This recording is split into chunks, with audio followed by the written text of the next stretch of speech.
Yeah, my name is Gary Forney. Uh, you may remember me from the film Gary by Son Maximus, maybe the film 21 Questions by Tony Downs. Maybe you remember me from the music video I did for the horror film Puppy. You might remember me from my music videos on YouTube. Maybe you remember Something Rotten This Way Comes, the short film, or the sequel Seedling. Maybe you remember me from being on Chicago TV. I've been on Chicago twice. Maybe you remember me from a few of my Chicago concerts, Duluth, Minnesota, maybe. Maybe you remember me from some of my radio interviews. I've been to Mr. Ten's Wild Ride a few times in Connecticut. I've been on Studio 360 in New York. Maybe you remember my stand-up comedy. Or maybe if you're local, you remember my sustainable living lectures.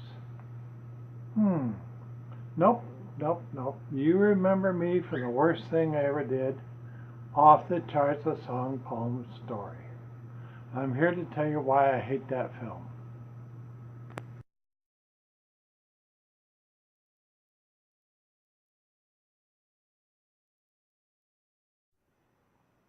Okay, Off the Charts is quite simply a mockumentary. It doesn't even pretend to be a documentary. At the beginning of the movie, a guy says that song poems are 98% in one ear and out the other. And then it goes on to talk about the other 2%. But if an art form is 98% garbage or worthless and not worth talking about, why bother making a movie about it? Doesn't make a lot of sense, does it? And if there's a 2% fringe element, shouldn't there be a 1 or 2% brilliant element? I mean, if you give kindergartners assignment, you can expect, average. But there might be 1 or 2% that'll be the fringe element, and 1 or 2 kids that might be brilliant even for kindergartners.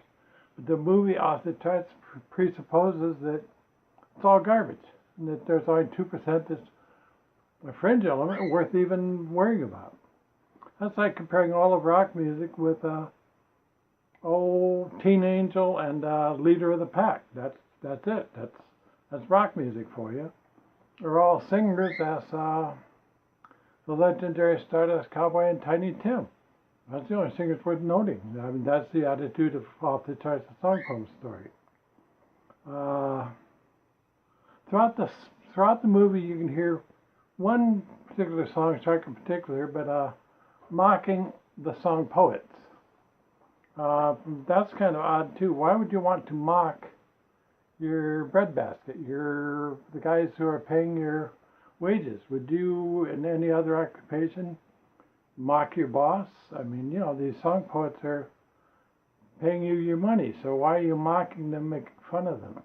And then they talk about your own career, like you were in one of Elvis's worst movies, and you're helping somebody with a comeback that's not going to come back. Seems to me like you're rather skewed in your attitude. Why mock who's paying you your money? That seems to be the whole theme of the whole movie. Let's have a good laugh at the wackos who think they can write songs. And while we hail the song chart as creative geniuses and pat them on the back for taking money from the wackos that they're working for. I mean, it just doesn't make a lot of sense. Off the Charts is definitely a mockumentary. It doesn't even pretend not to be.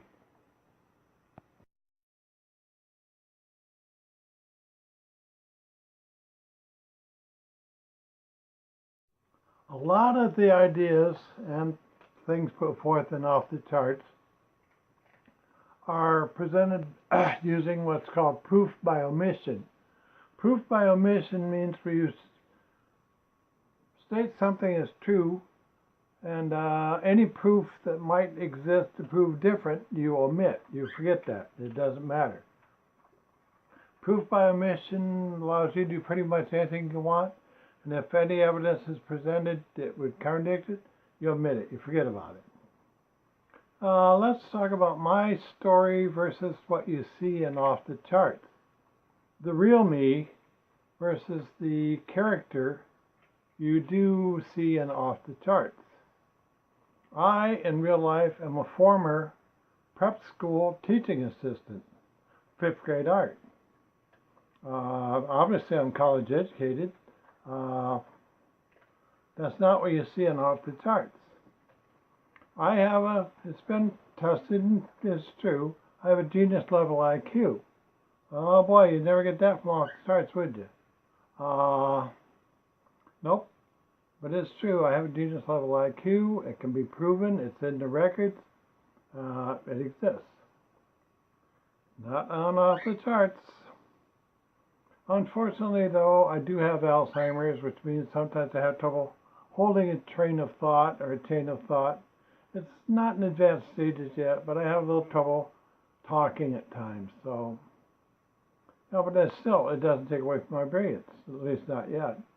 But my Alzheimer's is not mentioned in the movie either. Although, if you listen to the director's commentary on the DVD, you can hear them mocking me for it. Now, who in the hell mocks somebody for having Alzheimer's? I mean, give me a break. And the Off the Charts song poem story seems to state, and again, they use proof by omission, that all song poets are mentally challenged. They don't come out and directly say it, but they kind of make out like they are to go for a gag, to go for a joke. Oh, look at the wacko song poets, So they go with, oh, we're all mentally challenged. Yeah, thank you. I'm better, probably smarter than you are. So I end up, due to Off the Charts, in Chicago in 2005, with an idiot walking up to me, getting in my face and asking me if I know where I am. Do you know where you are? Like, yeah, I know where I am. Do you? But and then he spends the rest of the evening doing that same thing to me whenever he talks to me, like I'm in kindergarten, don't know where I am. Use your language, use your indoor voice. And then he keeps kissing the song shark's ass every chance he gets. Whatever you want, my man this, my man that. It'd be comical, but this guy's serious. He thinks I'm mentally challenged. He thinks song sharks are brilliant, creative geniuses, all because of the proof by omission. By not presenting any of us as having any intelligence at all, Off the Charts presents us all as mentally challenged. Due to the movie, I forget the year, I think it was 2005, I was invited to be on the Jimmy Kimmel Show. And so they wanted me to submit some performance tapes, some more information. As soon as Jimmy Kimmel found out I was actually intelligent, that I could perform, he didn't want me. What he wanted was another William Hung, somebody to mock. Apparently intelligent people are not funny, but it's okay to mock the mentally challenged. That's what he wanted. And that's one of the main things that pisses me off about Off the Charts, the song poem story, or the mockumentary, yeah. Well, I could harp about it all day, but the point is, proof by omission, you just omit anything that proves you're wrong, that's not right.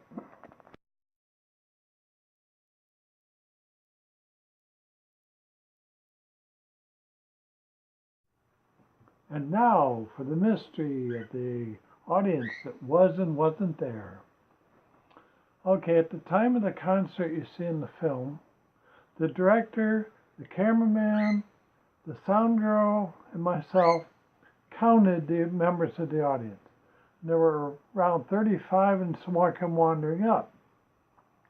Imagine my surprise when I watched the footage for the movie.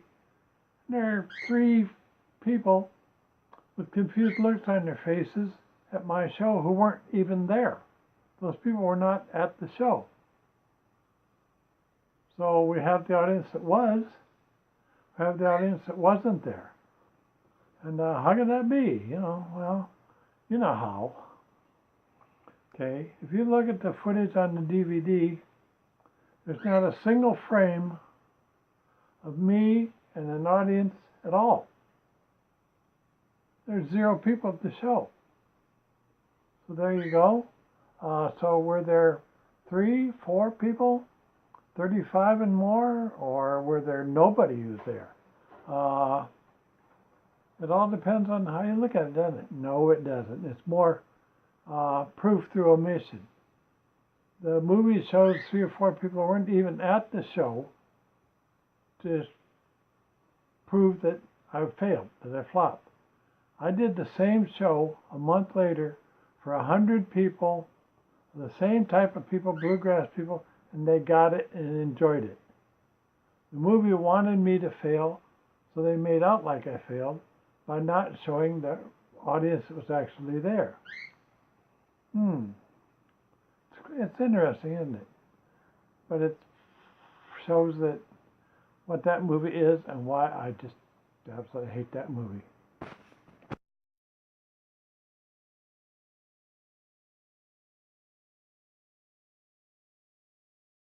Okay, much as I might dislike rather, actually hate, off the charts a song, poem, story, I could still watch it at one time if it weren't for one thing, the director's commentary. I can't even get a third of the way through the movie with the director's commentary on. The director's commentary does give me a thought, and I'd like to say to the directors, if you're going to make a movie, why don't you not make a mockumentary? Why don't you make a documentary about filmmakers who would stab their subject matter in the back and twist the knife? What is it with you people? Why do you mock your very subject matter? Why do you want to kiss the ass of the song sharks, say they're brilliant, creative people, and mock the very people who are supporting them? I mean, F you guys. Okay, I gotta settle down now. I don't need to justify my music to you, but I'm going to talk about my music a little bit. My music is rooted in back porch music. Back porch music is where a few guys and maybe a few women after work, you'd gather around the porch or the barn or wherever, and you would tell jokes, exchange stories, and just talk and have a good time. And then maybe somebody might start a little ham bone, and somebody else might sing, or you sing a little song, nothing simple, nothing fancy, just something simple. You just have a good time. That's what my music's about. If you don't like that, no, that's too bad, but that's what my music is based on. Okay, now though, this is my favorite part. I have a surprise for you. You never saw it coming, and all your intellectual superiority, your intellectual snobbery, you never saw this one coming because you thought I was stupid, didn't you? Okay. You're making fun of my songs with lyrics? I bet you didn't realize. Chicken insurrection does it sound familiar before? Chickens driving Cadillacs to Washington, D.C. Gilbert Sheldon's The Day I Set My Chickens Free from Zap Comics. You didn't notice, and you should have. Also, Three-Eyed Boy, Build Me a Woman by The Doors. Well, I'm a three-eyed boy just looking for a Toto girl, Jim Morrison. You might want to check and see if you owe some money to a few people. Yeah, last laugh. You thought you were pretty smart, didn't you? But I slipped that one right by you. And I am overjoyed. And yeah, I hope it bites in the butt.